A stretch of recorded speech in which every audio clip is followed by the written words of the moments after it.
Hello and welcome to episode 26 of the Ask Historians podcast. Today we're going to be talking about South Korea, and particularly South Korea after the Korean War, and really kind of focusing in on the broad picture view of its politics, and also kind of the popular response driving this politics. So we'll be talking a lot about kind of the military juntas and the kind of dictator for life that were trying to install themselves, and the often quite very violent clashes between the government, police forces, and students and labor unions, and just kind of the popular people that kind of propelled Korean politics up until the modern state that we know today.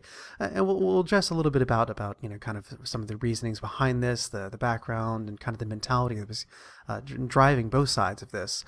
It's a very fascinating topic, because I think, as I mentioned in the episode itself, South Korea does tend to get short shrift in regards to its kind of giant Asian neighbors. So AsiaExpert is a wonderful interviewee, so we're always happy to have him, both on the subreddit and of course here on the podcast. So hope you enjoy.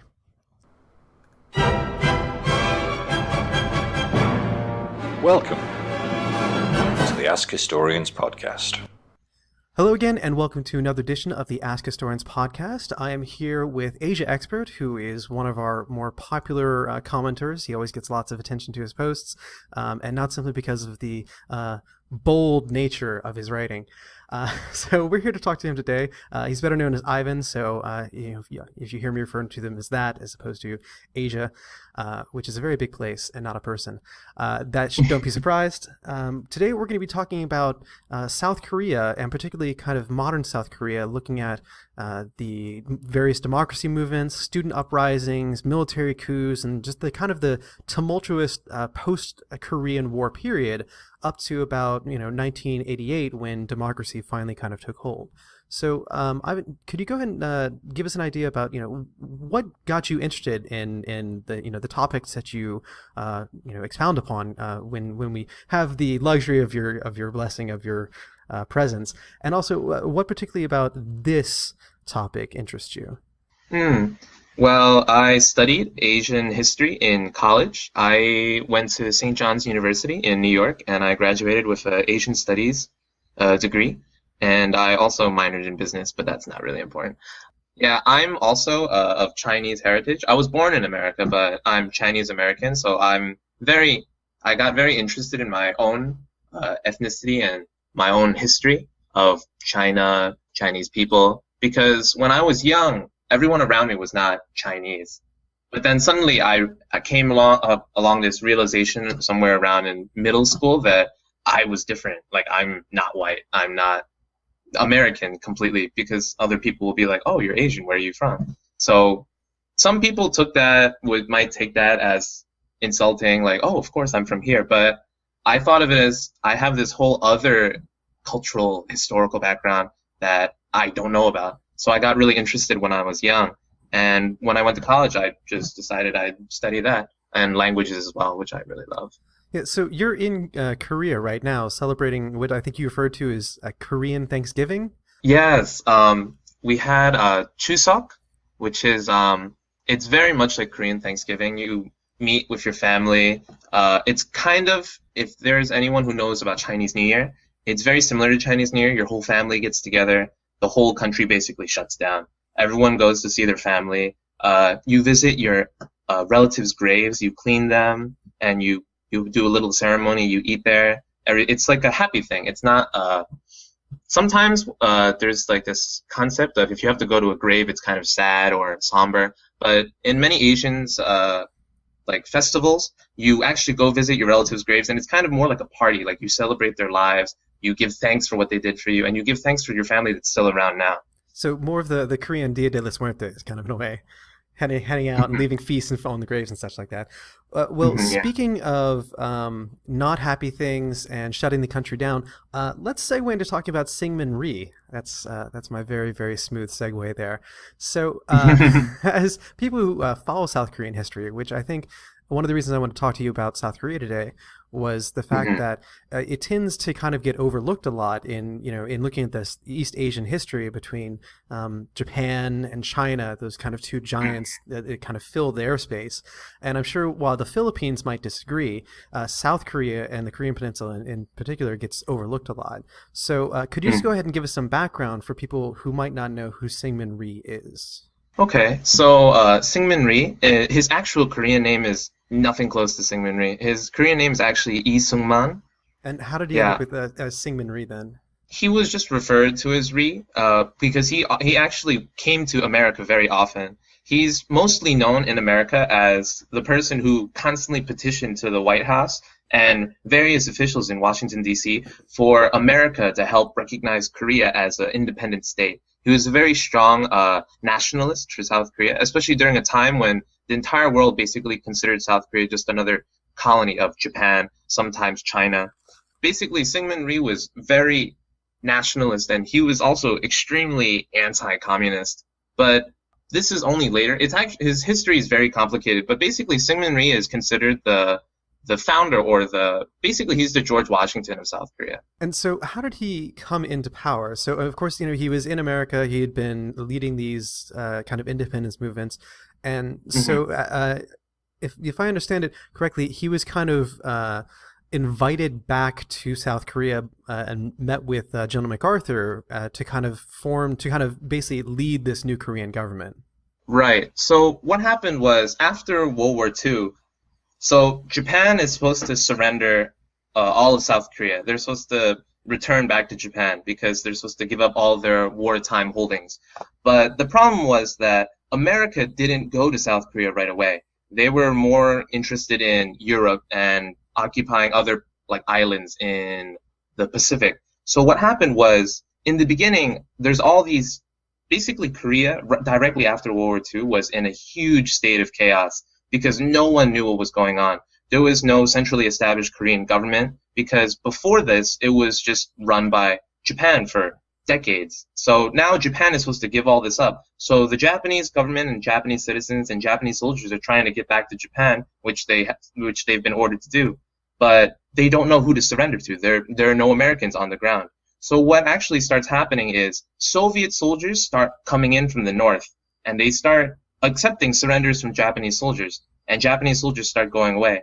But so the Soviet Union doesn't move, they don't sweep through all of South Korea. So what happens is many South Koreans start taking it into their own hands to rule their own little areas. So what happens is lots of small political parties or militias start forming up in various different places, villages, cities, sometimes regions, and they start accepting surrenders from these Japanese soldiers.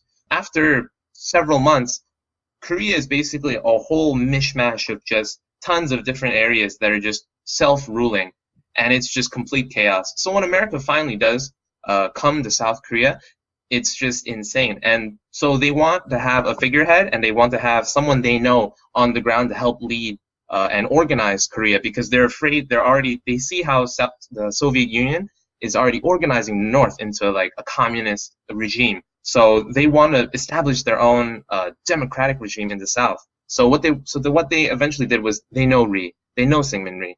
And they know he's a strong, independent nationalist for South Korea. And they also know that he'll be thankful for the support in putting him into power. So they take Syngman Rhee and they basically establish him as the first president of South Korea. And he had, did he have his own kind of support and power base in Korea at the time? It wasn't like he was just being installed as a puppet head, or was he popular in Korea as well? Right. So Syngman Rhee was an elite of sorts. He was part of basically the ruling class. He was educated. He was Western educated. He had held several political offices. So he had his own supporters, but he wasn't necessarily known as as a potential for a president or a leader for the country. So for some people actually didn't really recognize Rhee as an actual leader, which is part of the North Korean regime's rhetoric.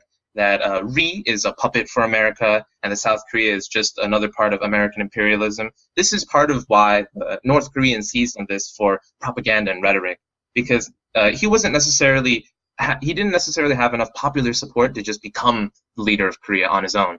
So, but it seems, he was elected in that first election in 1948, but it seems like he did fairly well for himself. He was reelected fairly easily, I believe, something like 90% of the vote or something, or a landslide election in 1952. So it seems like, even if he was perhaps not the most, universally known character in South Korea, he certainly was able to step into that role and kind of unite those, those fractious political landscape it had. So what happened after the 1952 election that we now pretty much remember Rhee as more of an authoritarian figure rather than a dictator or a democratic elected president? Mm-hmm. So basically what happened was that during the Korean War, Syngman Rhee was a very strong leader. He was very clear on what he wanted to do. He was very good at leading South Korea during war.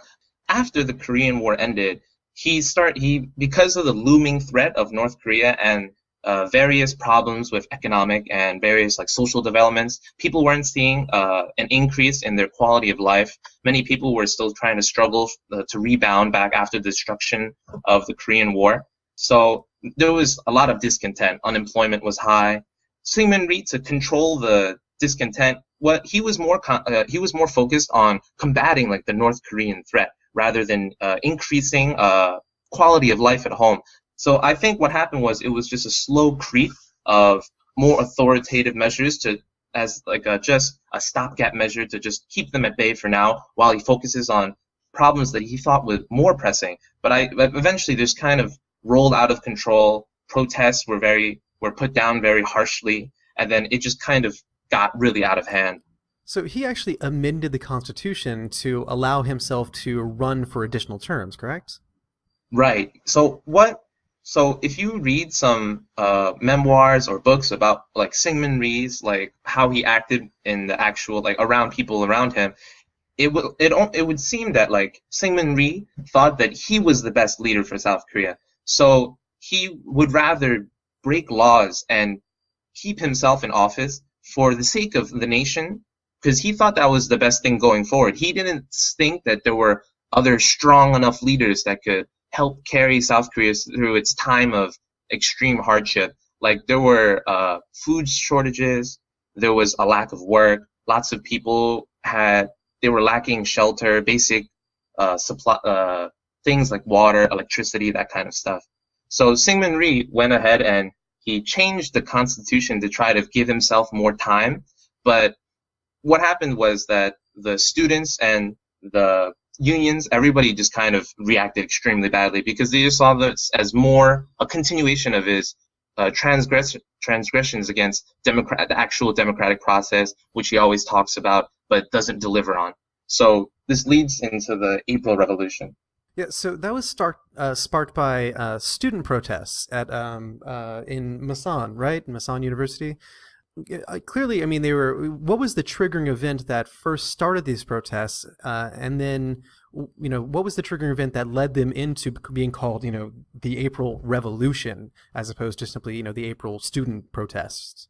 So basically, Masan, for people who aren't familiar with South Korean geography, basically, South Korea is very small. And Seoul, the two major cities are Seoul, which is very close to the north, and Busan, which is all the way in the south, which is where I am right now. Masan is basically a 20-minute drive to the west from Busan.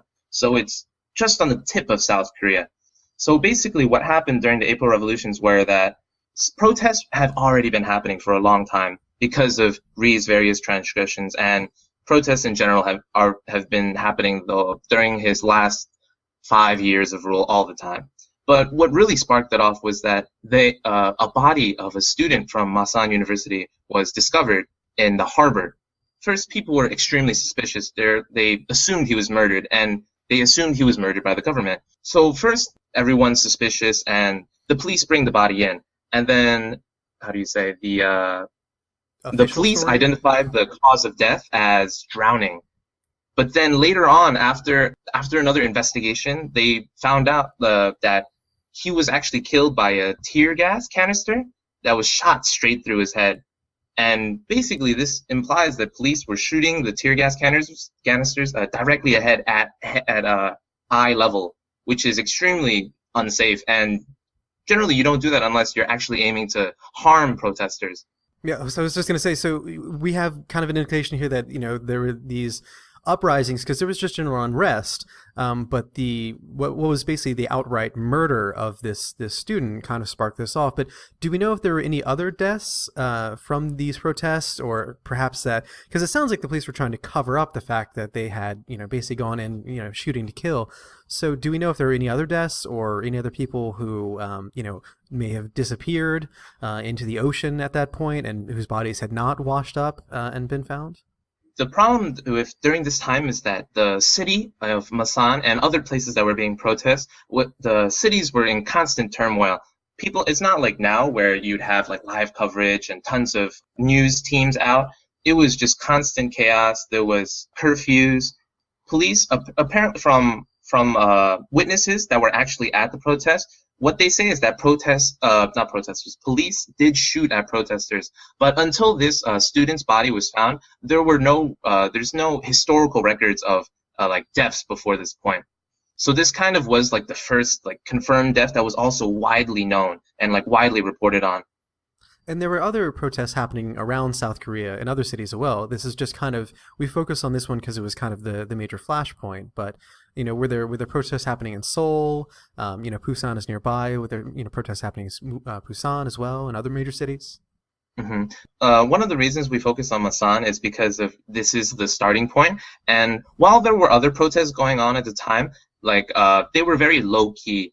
After the Masan protest and the death of this student, all the protests just exploded. So Seoul protests happened like several days later after they confirmed the body of the student was killed by a tear gas canister.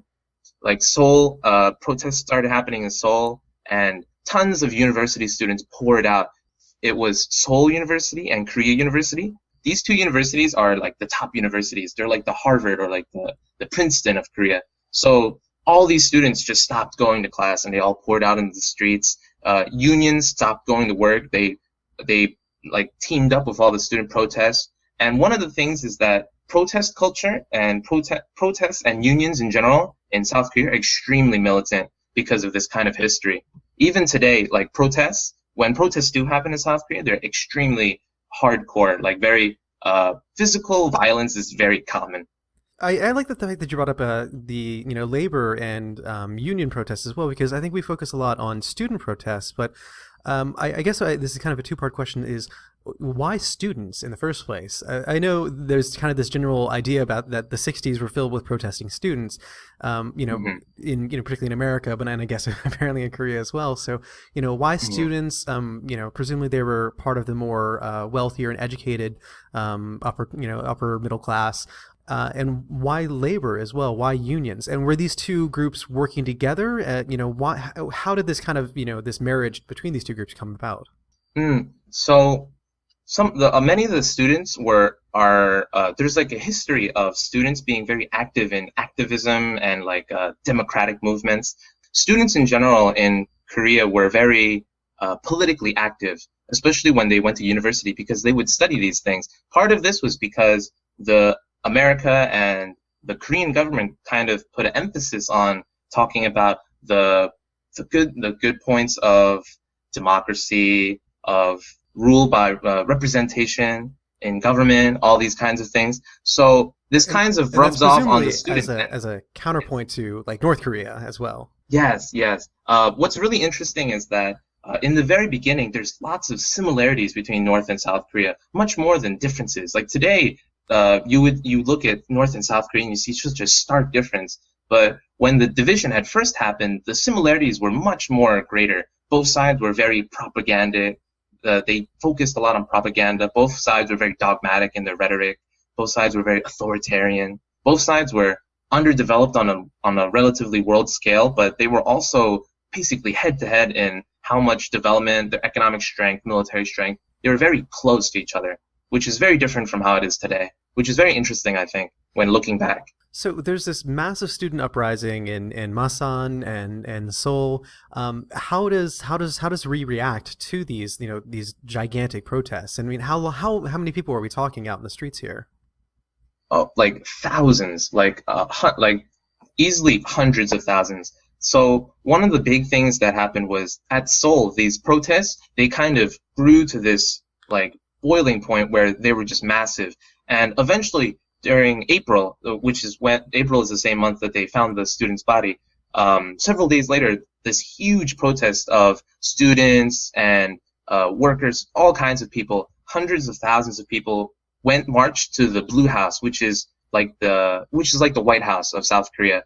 Basically, they called for Rhee to step down, but Rhee reacted very badly. At first, they wouldn't disperse, so Rhee ordered the police and other officials that were trying to shut it down to end the protest at all costs. So the police ended up firing on protesters, and they kill hundreds.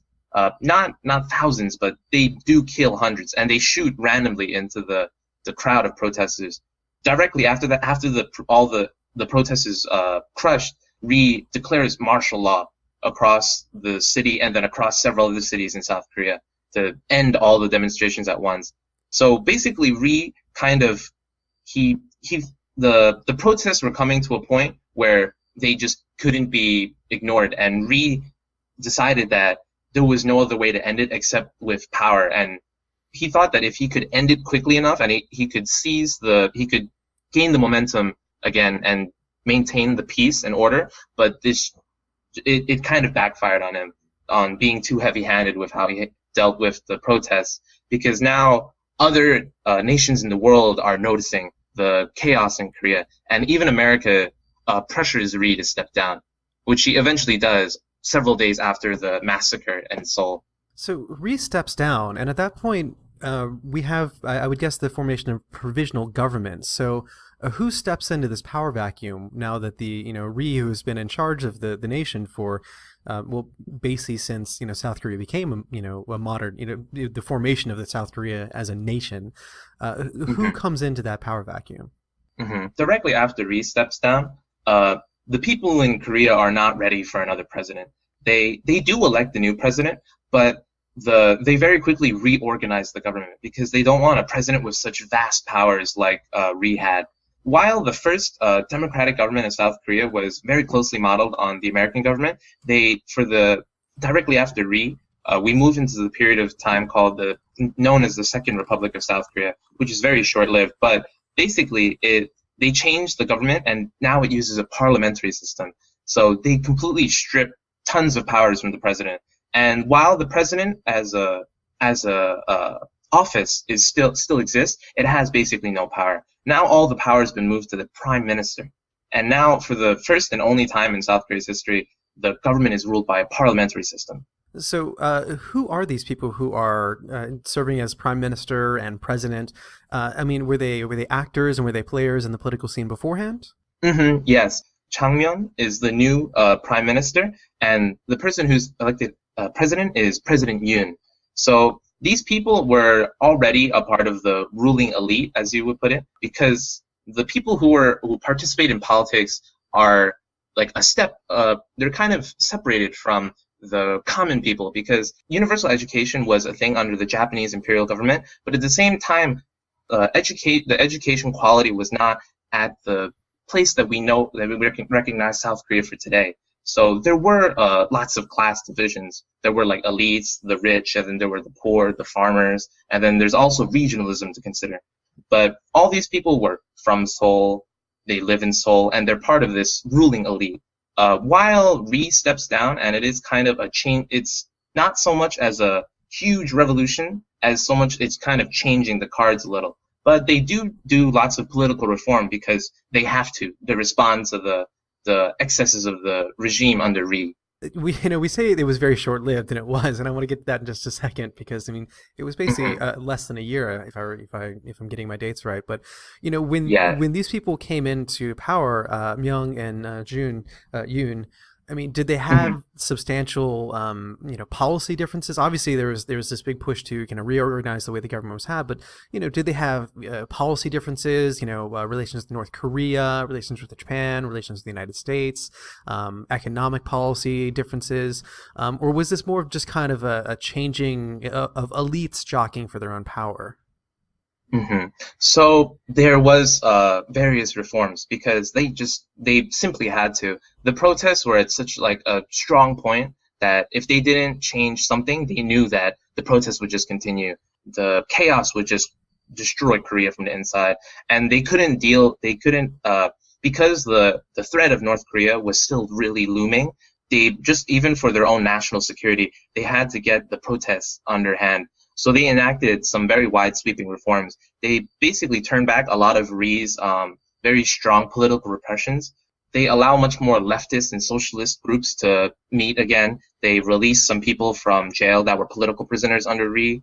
They allow unions to be, so unions were very heavily targeted, and it was also from pressure from America for the South Korean government and Rhee to target unions because they saw unions as a source of communist sympathies. But so under the Second Republic, this parliamentary government, they allow unions to do much more freedom.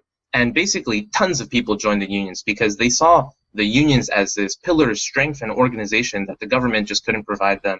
And these unions are also the people that ended Rhee's administration. They brought people back some more freedom. So union support was at an all-time high. So many students would go to union meetings. Unions were a very large part of the political atmosphere in Korea for then and also now. But of course, the Second Republic does not last very long. So what happens to it? So basically, the government, even though they enact all these wide sweeping reforms, the problem is that the economy is still foundering. They're not getting any gains. The won actually drops massively in value, even though America is propping up the won with tons of imports and aid. And basically, just over a year later, a coup happens, a military coup, because the military, they think that the parliamentary government, first, because they enacted all these political reforms, they see them as giving in to the protesters and the unions. And the government and the military is also extremely intensely anti-communist. So they see the government as being too weak to face both the North Korean threat and a potential internal communist threat. So the military rises up under Park Chung-hee's faction, and they have a military coup and they take over the country. Generally, in military coups, you hear a lot about the former presidents and prime ministers being, not having very long lifespans at this point. So, what happens to Chung and Young at this point? So, were they deposed? Were they executed? Were they arrested? Yoon is he's not killed, but he's basically pushed out of office. But they actually keep President Yoon, because of what happened during the Second Republic, how the parliament basically stripped the presidential office of all powers. They didn't see Yoon as a threat. Yoon was already a sort of a figurehead under the Second Republic, and it was convenient for Yoon to be another figurehead for the military coup. So Park and his faction just, let's keep him. But basically, the parliament is no more. All these political elites, they're under Park Chung-hee, they have very little power because Park Chung-hee is, I will take care of the country now, and my brothers in the military will help me. We don't need soft politicians to help rule this country effectively. Presumably, some of their aims were to roll back some of these liberalizations and allowing unions to meet and freedoms of the press and assembly and protest and such. But what were their other major goals of Park and his faction? Presumably it was very, very focused on North Korea and that internal communist threat. But did they have plans beyond that for the country? Because at this point, because it's under Park that we really see the formation of, I think, what most people think of today when they think of South Korea as this kind of economic powerhouse. So, was that a goal for theirs from the beginning, or was that something that they proceeded onto once they kind of consolidated their power? And how did they consolidate their power? One of the first things they did was, obviously, they enacted martial law. This was partly because of the coup, which they needed to take control of Seoul, the capital, and stop all other military units that were not part of their coup. So first, very quickly, they enacted martial law, and then they took control. And then very soon after, all the protests ended because this is the actual army as opposed to just the police. Park and his brothers, I say brothers, but basically the people who came into power were Park and his friends, his very close friends that he went to the military academy with. One of the things about these coups and all the leaders of the military people in South Korea is that all of them, the people who, it's kind of like in America when there are different years for like West Point, and when all those people graduate, they all keep in contact and they all become some sort of elites later and they all work together. This was kind of like that. Park and his best friends from the military academy days, they basically just take control of the country together. So basically what happens is one of the main focuses is economic development, because Park he brings his military mind to ruling the country. And what's really interesting about the Korean military men of this time is that they're both a product of Japanese military ideology and also American military ideology, because they're heavily influenced by both. So Park has this kind of military, I wouldn't say fanaticism, but almost this passion and strong nationalist feelings that are very influenced from the Japanese military system from World War II, Imperial Japan, and then also this kind of technical, efficient, get things done, MacArthur kind ofness of putting the hammer down and getting all this work done. So basically the first thing is to establish a very strong economic planning. And what's really interesting about Park is that Park was actually very intense communist before he became the head of this military coup. And when the American government found out that he actually used to organize and run a communist cell in South Korea, they kind of freaked out. But one of Park's things is that he really believes in this authoritarian kind of central planning for economics, because he saw how the government floundered in letting the companies in Korea do their own thing. So he started organizing with central planning to make South Korea's economy stronger. And one of the ways he did this was with chaebol, which is it's often compared to Japanese zaibatsu. They're these massive conglomerates that are family owned, and today we know them very well by their names: LG, Samsung, Daewoo. Well, Americans might not know Daewoo so much, but Samsung is a massive one, and Hyundai, which is known more as Hyundai in America. Yeah, so these are massive, massive companies. Even today, they run a huge share of the market. They're huge monopolies, and they own all kinds of business: oil, car, heavy industry, light industry, tech, telecoms, everything. But in the beginning, basically, the first major chaebol was Samsung. The Samsung started in the 1940s, I want to say. But basically, it was started by a man named Lee Byung-chul, and the first thing he started was he made a rice plantation. It was like a rice mill. And then after the war, after the Korean War, he came back to Busan and he started a sugar company, a textile company, and very quickly he became the richest man in Korea. But when Park Chung-hee took power, he was in Japan at the time, and he didn't want to come back because he thought Park Chung-hee would target him as the richest man in Korea, because he was afraid that Park Chung-hee would seize his assets and use the money to help fund Korean economic building. But Park invited Lee back, and Lee came back to Korea, and they had a talk. And when they came out, the chaebol government cooperation kind of structure was struck. The deal was struck for the first time. And basically, the chaebol would focus money, work, and expertise into various industries that the government thinks is important.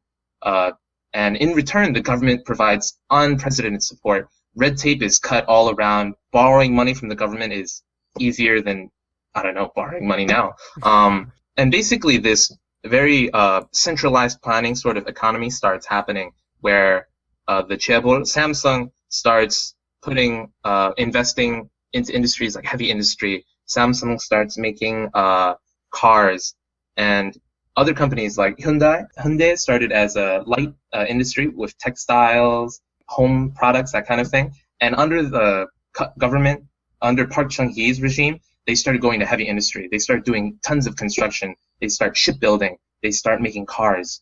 Basically, this whole chaebol thing is very controversial because these monopolies kind of control and inordinate amount of the economy in Korea, and it's very kind of like American banks in 2008, like they're kind of too big to fail, because sometimes these chaebol they'll invest in ideas, or they'll spend tons of taxpayer money, which they're receiving as subsidies from the government, on projects that are either extremely unprofitable, ridiculous, extremely risky, and it's people are afraid even today and also then that if these chaebol kind of make a huge mistake, the whole country will pay for these mistakes. But in history, under Park, these chaebol are a massive driving force for Korean economic development, and subsequently a huge raise in the quality of life for many Koreans. I can sympathize with the idea of being a little bit afraid of these chaebol, putting a lot of money into products and ideas that are terrible, because I think, as I mentioned, my very first car was a Hyundai Excel, and they are terrible. So, but it is this kind of interesting combination of, it seems like something that we would see in a kind of in a socialist or communist country, that kind of very state planning, but kind of privatized communism in a way. So, did the chaebol exert their own political influence, or was there kind of this understanding that you keep the economy going if you stay out of politics, or were they really kind of together in lockstep with the Park government? So basically, they were very much in cooperation. They were very much partners. The government would, if a chaebol like Samsung or Hyundai needed something, the government would make it easier for them to get this. And if the government wanted to focus money into some sort of industry, or they wanted some sort of, like, maybe they wanted a new ship, or maybe they wanted some sort of thing for their tanks, they would ask the chaebol, and the chaebol would change whatever projects they needed to help the government get these things. So they were very much in cooperation. It's a very weird thing, because the Americans kind of look at this and they're like, this is kind of strangely socialist, communist. But at the time, Park is extremely anti-communist. But at the same time, he used to be a very intense communist himself. And he's also very for these collectivist, central authoritarian, military style rule of just get things done no matter how you have to do it.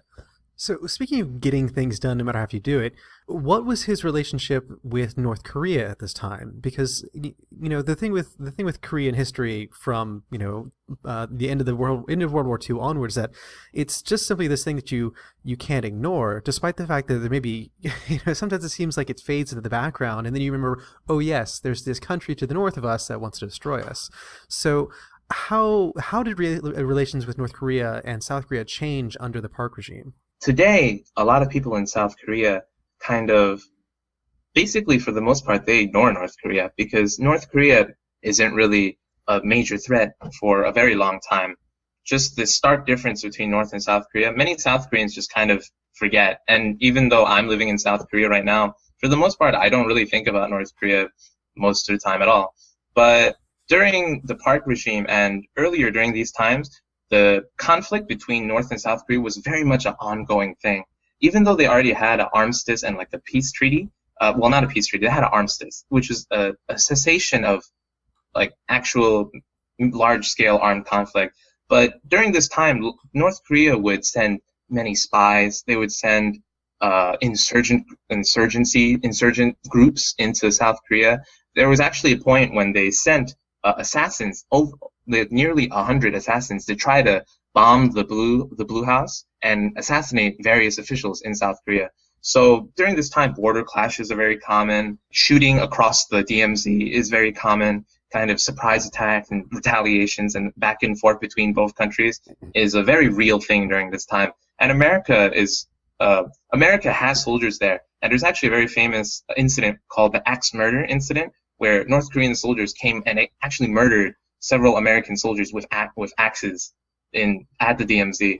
But for people who lived in South Korea at this time, the North Korean threat was very real. So Park was very focused on national security, which is why he had this strong cooperation with the chaebol, so he could have a direct hand in controlling the economic development, so he wouldn't have to worry about it. So, and he focused a lot of this into strategic kind of industries that would help him in like wartime, because he constantly was afraid of like a second North Korean invasion, or potentially a North Korean Chinese invasion, maybe possibly even like a Soviet invasion of some sort. So they were very focused on defense. At this time, basically, it was just very cold because they were still basically in the middle and still in a conflict. Yeah, I like the fact that you brought up, well, I don't, it's not exactly a happy incident, but I do think the fact that you brought up all these assassination attempts is somewhat, at least, interesting, because when I was doing kind of my background research for this, Park's own wife was actually killed in an assassination attempt on him during a speech, which I believe he actually finished the speech.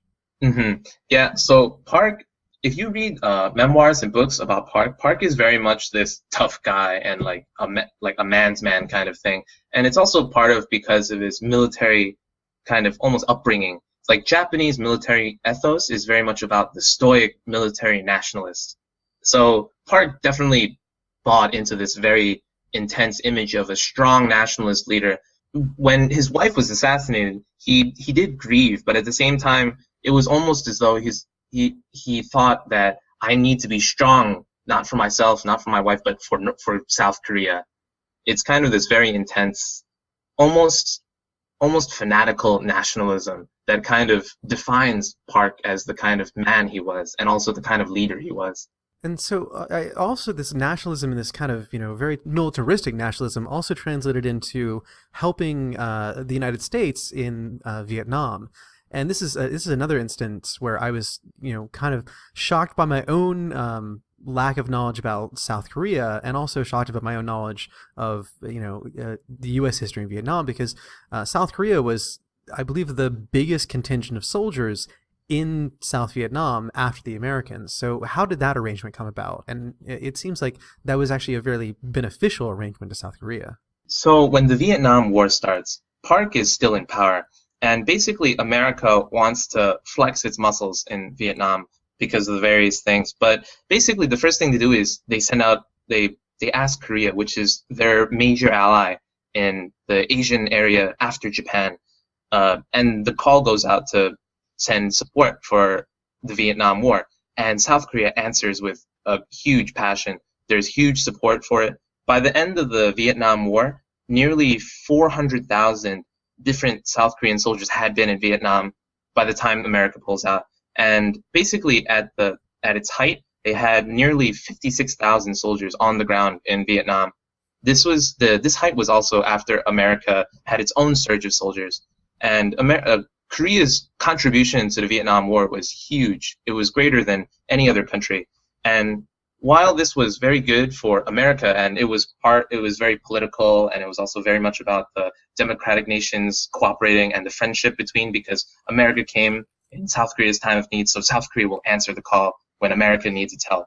So this was a very big point of kind of duty, friendship, that kind of thing. But also it was really good for South Korea's industry and economics, because Park saw an opportunity during wartime, and basically South Korea and also Japan, which is also recovering from its wartime damages, both these countries, they give food, they help transport, they give oil, they make clothes, parachutes, all kinds of things for the U.S. military effort in the Vietnam War, and they make tons of money.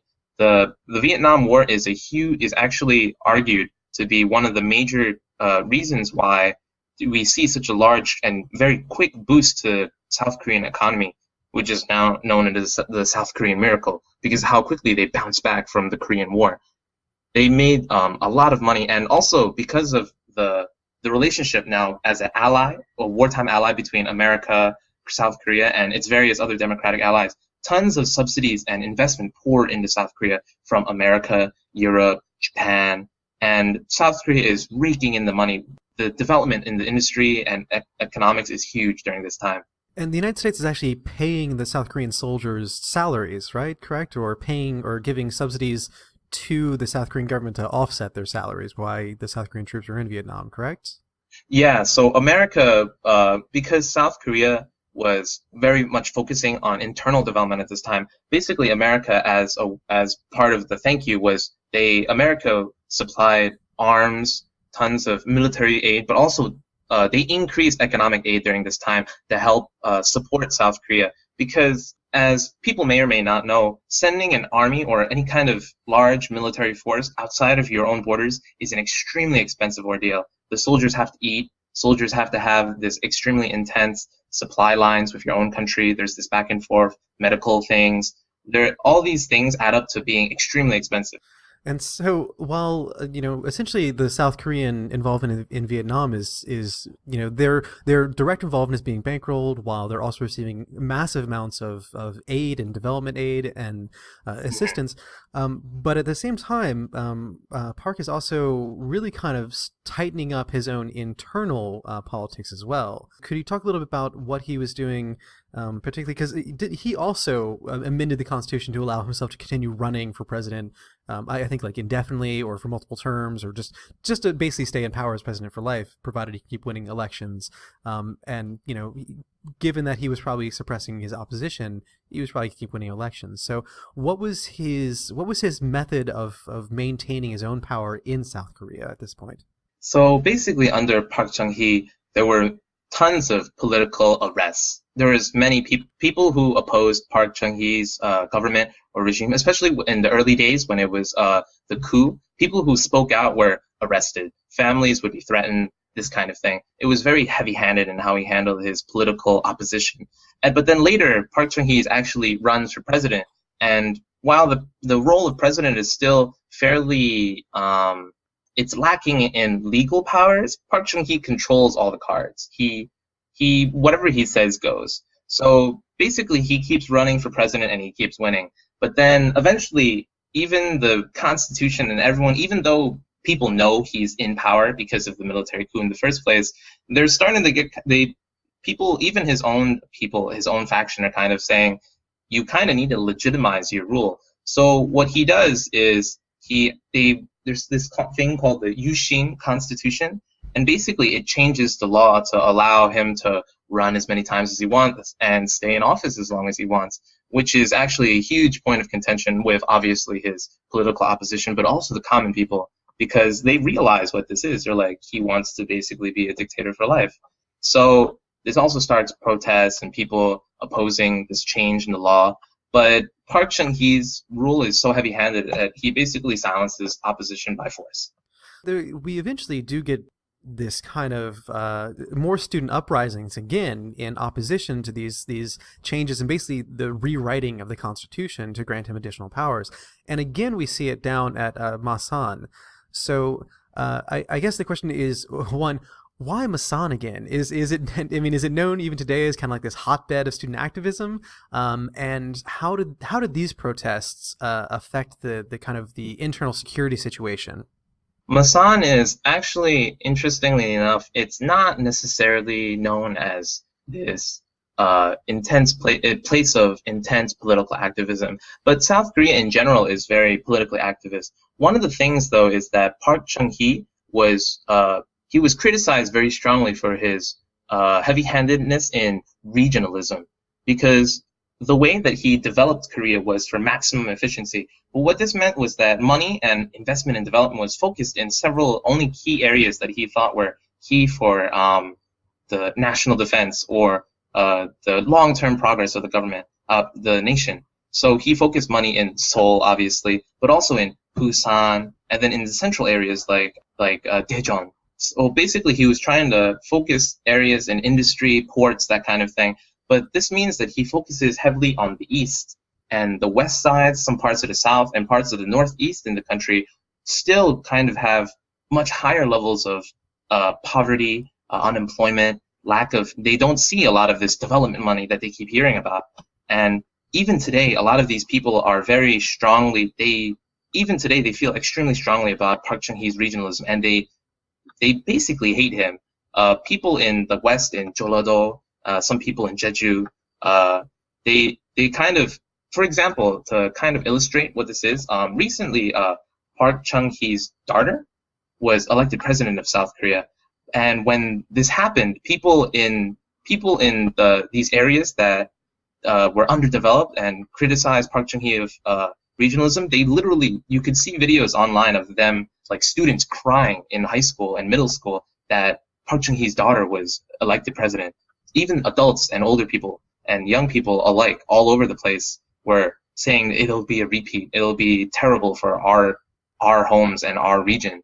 So it's actually extremely intense, this perceived inequality, even within this country that's kind of known for democratic, high quality of life, that kind of thing. And this was during a time when quality of life was rising very quickly for most of the country.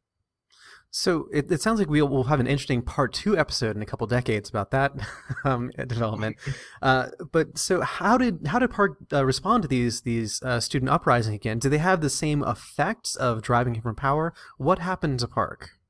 So basically, the protests kind of keep increasing, especially after the Yuxing Constitution is drafted and adopted, because they basically see him.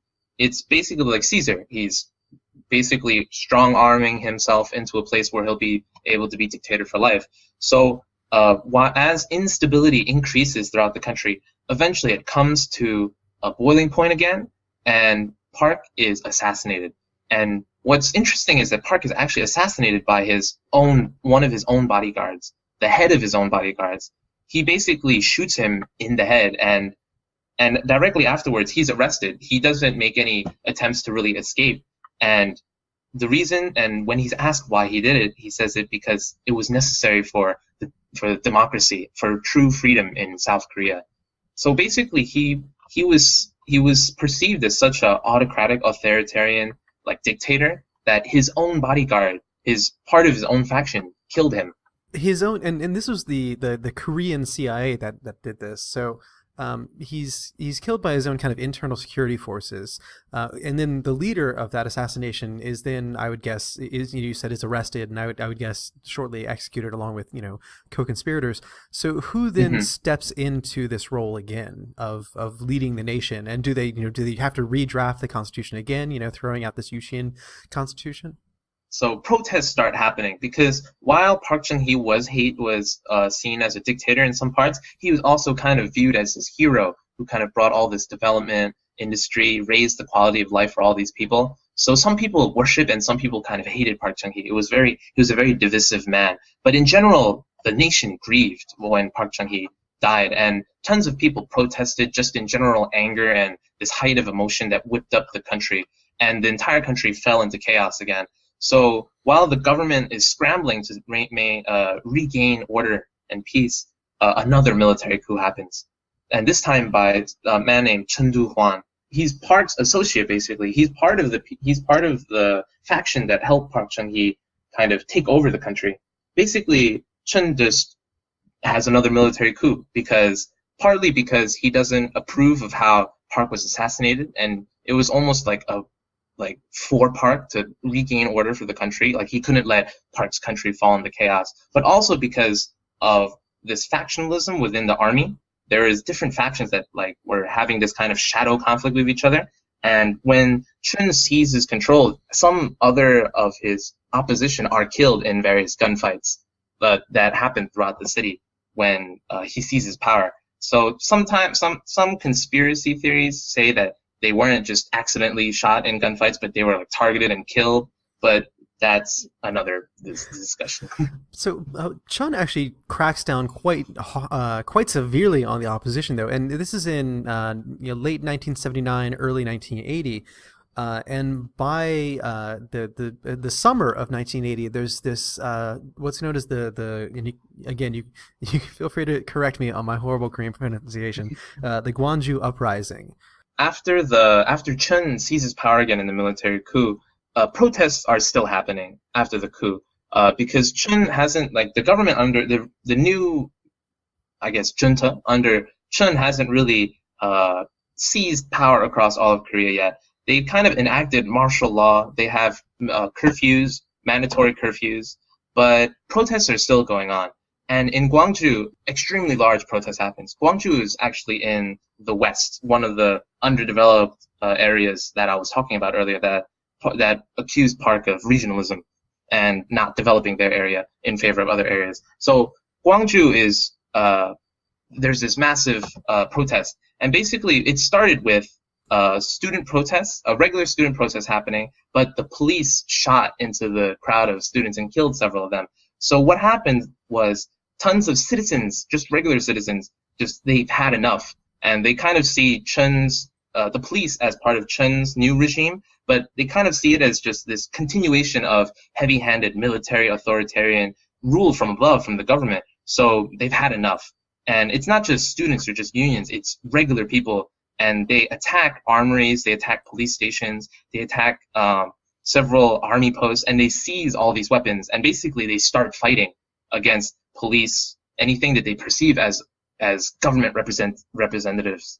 And they basically try to execute officials, they try to kill people that they see as rightists and like government supporters. And they actually also target Christian youth groups, because Christianity is kind of seen as part of the rightist movement and also part of the strongly tied with government. So this was a very bad time for Gwangju as a city, and also bad for Korea, because it was extremely bloody, it was violent, and it was real actual fighting. I've sometimes seen it referred to as a massacre, and I believe actually, there were indictments for some of the actions that happened during the Gwangju uprising as crimes against humanity. So, just how, what exactly, are there particular instances that stand out as, particularly bloody and violent and heavy-handed? Eventually, because of how he reacted to the Gwangju massacre, Chun is actually convicted of many of these crimes, and he's actually sentenced to death for what he did in the Gwangju massacre. Basically, during the Gwangju massacre, the government's reaction to the uprising is extremely heavy-handed, and police and soldiers, when soldiers arrived, they almost had this mindset of Gwangju, the city, all the people in the city are the enemy, because they've been hearing all these stories about citizens shooting on and killing policemen, and just all this chaos. And when the soldiers come, they're almost in this mindset already of they're going into a war zone. So when the soldiers first arrive, they just kind of come in blazing. They just start shooting. And one of the big things is that the first day that they arrive, which is May 20th, I think, or May 19th, when they arrive at one of the stations, they just start killing people. They just start shooting at people that were at the station. And basically, the people reacted badly, and they start attacking various buildings. They start burning buildings. They're turning over cars. And soldiers arrive there, too, and they also shoot them. And then later on, it's this back and forth of soldiers and policemen killing random civilians, and then later a mob will retaliate and lynch a police officer or attack 2 or 3 lone soldiers. And basically it's just this back and forth for several days until it comes to this climax where basically there's just this protest in front of the government office, and the soldiers show up and they just start shooting indiscriminately at full fire, and civilians bring their own weapons that they've been hiding, and it becomes this massive gunfight that just happens in the middle of the city in front of the government office. And it's just insane. There's actual machine gun automatic fire between both groups. It's literally like a war zone. And so, but these uprisings did not succeed in dislodging him from power, and he actually survives and continues on. And his indictment and for these crimes comes much later, I think, when he's out of power. But he does go on to again, in the tradition of these strongmen before him, become the president of a republic in name, essentially. So does he continue on with his predecessor's policies? Does he differentiate from him in certain ways? Because he's in power up until 1988. So what does he do in these 8 years when he's in power? Mm-hmm. So basically, he carries on the economic development. He continues to nurture this chaebol government kind of relationship, and he continues to develop the industries and various key things. One of the things that he really does is he really helps the technological industry up in South Korea, which is one of the things that South Korea is really well known for now, especially with Samsung, and also the automotive industry, which is really getting into its exporting starting now. Rather, it's gearing up for its major exports later on. one of the big things is that under Chun, because of the TVs, radio, and ubiquity of TVs now, he very heavily suppresses freedom of speech and news reporting. Especially, for example, during the Gwangju massacre, the news was very, very heavily suppressed for a while. Basically, this continues on until 1988, which is again, because of the heavy-handedness of the government, because of all the repressions and suppressions of various freedoms under democratic, which they feel is only a democracy in name, the protests again get whipped up into a fury in 1988, and this time period is very key for South Korea, because this is also when the Seoul Olympics are supposed to be held. During this time, the entire world is focused on South Korea because they're about to hold the Olympics, but basically all the news reports are about how there's constant protests in the streets. It's just instability, chaos. One of the things that people come back from South Korea saying is that what they remember most about the time at the Seoul Olympics is the smell of tear gas everywhere. And so basically at this time, the protests were timed in such a way that they forced the government and Chun to respond. Because of the key timing of this, Chun promises to enact sweeping democratic reforms and promises to hold actual elections for the first time in basically for as long as most of the student protesters can even remember. So the protests end, South Korea cleans itself up, and the Seoul Olympics happen, which is considered a massive milestone in South Korean history. So there's actually a peaceful transfer of power for essentially the first time in South Korea's history at this point. So, what were the factors that were really going into this? So obviously there was this kind of the eyes of the world were on South Korea at this time, but, were there other factors? Because, the republic that was established then is still the republic that is in that is the current government. Essentially, it's a direct descent from that transfer of power peacefully again and again. So what were some of the factors that have led to this continuing democratic period? Was it simply the end of this generation of people who had grown up on fighting the Cold War? Was it finally economic stability coming everywhere? Was there a decline in this provincialism? How did all these things come together if these things aren't indeed factors? Mm-hmm. It was many things really, because at this time economic development has been happening in Korea for a long time. The middle class and really the educated, the people, it's basically South Korea at this point is universal education is a thing. Most citizens of South Korea are very well educated. They've been in the public education system. And they're also very politically active, which is very important. But also their quality of life has increased a great deal. It's no longer the 1950s or the 1960s where some people were actually literally struggling to get food or basic necessities like water, adequate shelter. Now everyone's kind of comfortable with they have jobs. Their children can go to school. They all eat. Everything's good. So they're now focusing on more abstract, like to better their quality of life, social development. The people want it, and the people in the government they recognize this. They see this, and they know that because of the scale of the protests, and also because of the timing and the organization, they know that they have to answer. And another thing is that it is because of how South Korea was on the world stage. South Korea was developing, it had grown a lot since the South Korean War, because before then, South Korea was a blip on the map. No one knew where South Korea was. No one even knew what South Korea was. But now they were going to hold the Seoul Olympics. They were increasing exports everywhere. This was a very large step, both politically and prestige in foreign on the global stage. This was a huge moment for South Korea, and there was tons of pressure on Chun to not mess it up for the country. So Chun, they kind of have meetings, they kind of discuss it, and they decide that the best way to go forward is just to give them real democracy, because they're ready for it, because they want it, and it's like the best way forward. There was just something about when you hear it from people who were there, and when you read these memoirs, there was just this kind of atmosphere at the time where there was this sense of change was coming.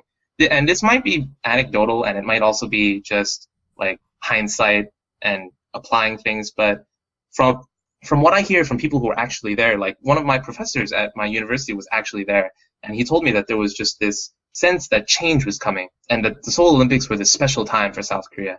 I want to thank you for bringing us all the way, basically through the birth and growth of the modern state of South Korea. And I just want to, because since we have been talking about, the growth of a nation up until now, we have been kind of flexing our rules a little bit on talking about more modern subjects. But I do like the fact that, you are talking about the fact that, for the people who were there, this was a very, very momentous thing. But I don't think most people today, when they think of South Korea, they think violent protests and tumultuous coups and assassination attempts in this very kind of soap opera-y almost, or even kind of, like war drama political scenes. So could you talk a little bit about how South Korea has changed, just to kind of close us out, how South Korea has changed since this transition to continuing democracy? So since then, South Korea's technological and automotive industries are probably what Korea is most commonly known for to the average person in, for example, America or Europe. It's because South Korea is now this economic powerhouse in Asia. Quality of life in South Korea is one of the best in the whole world. And it's very politically stable now. There are still protests, and students in general are still very politically active compared to other places, but a lot of that has simmered down. One of the things you do hear from older Korean people is that the youth today are lazy and they don't want to go protest. They want to stay at home and play with their technology, which is kind of a common complaint anywhere. Kind of, really. You lazy kids. In my days, I had to walk through 2 tear gas canisters to get to school. Yeah, that's right. But yeah, the regionalism thing is still very much a thing today. Like I said, during the recent election, when Park Chung-hee's daughter was elected, students literally cried at school when they heard about it. So that's still very much a thing. Inequality is the inequality. But that being said, it's not like Busan is rich and then Gwangju is just this place of extreme poverty. In general, the inequalities in South Korea are fairly small compared to other countries in the area, like, for example, China.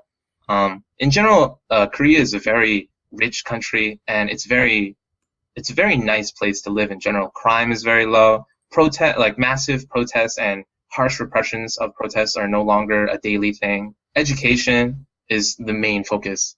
You can feel that wherever you go in Korea, because many of the businesses you actually see in Korea are things called hagwon, which are actual they're academies where you go outside after you finish school. You go to a hagwon where you study. So more than activism or protests or like dodging tear gas and bullets, it's just more about going to school, getting a good education, getting a good job.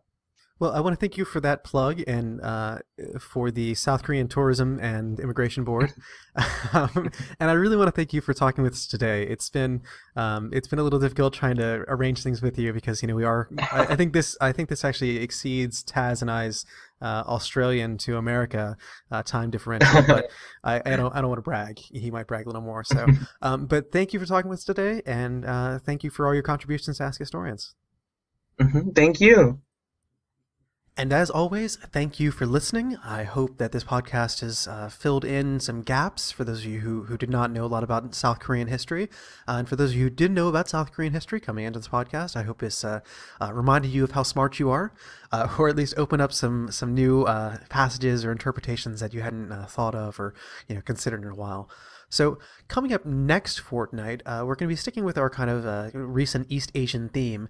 We're talking to Kay Lan about language policy in both Korea, mostly South Korea, but also North Korea as well, in China, and in Japan. This is mainly focusing on the 20th century. So we'll be talking about how kind of standardization of language, but also kind of how language reflects upon the kind of cultural identity as well. So there's some interesting twists and turns. We spend a lot of time on Taiwan as well, which is again a kind of a piece of geographic and historical area that gets overlooked quite a good bit. So I hope you'll come back and listen to us then. In the meantime, please do, of course, recommend the podcast if people like it. Rate and review us on iTunes to help out with that, black magic of getting our scales up. And then eventually, I don't know, I guess we get recognized by the UN for contributions to history or something like that. Anyway, glad you stuck around with the podcast. Hope you enjoyed it. See you in 2 weeks. You've been listening to the Ask Historians podcast. For more history like this, visit us at reddit.com/r/AskHistorians and ask over 100 historians and enthusiasts anything you want to know in history. Find us on Twitter as @AskHistorians and subscribe to the show on iTunes. Or visit askhistorians.libsyn.com. Thank you very much for listening, and join us next time on the Ask Historians podcast.